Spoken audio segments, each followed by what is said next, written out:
పశ్చిమ గోదావరి జిల్లా పెనుగొండ మండలం ఐలాపురంనకు చెందిన పండు అనారోగ్యానికి గురయ్యాడు. జనవరి 2వ తేదీన అపస్మారక స్థితిలో ఉన్న అతన్ని గుంటూరు జనరల్ ఆసుపత్రికి తీసుకొచ్చారు కుటుంబ సభ్యులు. అప్పటికే కుడి చెయ్యి, కాలు చచ్చిపడిపోయాయి. దీంతో వైద్యులు ఆసుపత్రిలో చేర్చుకొని అన్ని రకాల వైద్య పరీక్షలు నిర్వహించారు. ఇందులో మెదడులోని ఎడమ భాగంలో ఉండే మోటార్ కార్టెక్స్లో కణితి ఉందని నిర్ధారించారు.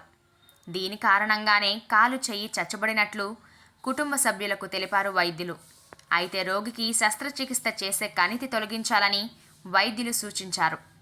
మెదడులోని సున్నితమైన భాగం కావడంతో రోగి మెలకువగా ఉన్నప్పుడే ఆపరేషన్ చేయాల్సి ఉంటుందని సూచించారు. ఆపరేషన్ జరిగే సమయంలో ప్రాణానికి ప్రమాదం జరిగే అవకాశం ఉందని వైద్యులు కుటుంబ సభ్యులకు తెలిపారు. అయినప్పటికీ శస్త్రచికిత్స చేయాలని బంధువులు వైద్యులకు తెలిపారు. దీంతో వైద్యులు రోగికి సర్జరీ చేసేందుకు ముందుకు వచ్చారు. ఈ క్రమంలో రోగికి ఇష్టమైన హీరో మహేష్ బాబు అని తెలుసుకొని అందులో పండుకి ఇష్టమైన పోకిరి సినిమా వేసి అతను చూస్తుండగా ఆపరేషన్ చేయడం మొదలుపెట్టారు.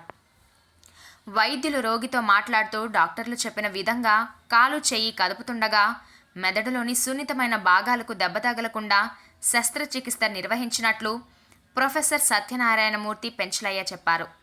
దీన్ని అవెక్ సర్జరీ అని వైద్య పరిభాషలో అంటారని, మెదడులోని ఇతర భాగాలకు ఎటువంటి సమస్య రాకుండా ఇలాంటి శస్త్రచికిత్స చేస్తుంటారని తెలిపారు. ఆపరేషన్ పూర్తయిన తర్వాత రోగి పూర్తిగా కోలుకోవడంతో పండును డిశ్చార్జ్ చేశారు. కాలు చెయ్యి వీక్నెస్ తగ్గి రోగి సంపూర్ణ ఆరోగ్యంగా ఉన్నట్లు వైద్యులు చెప్పారు.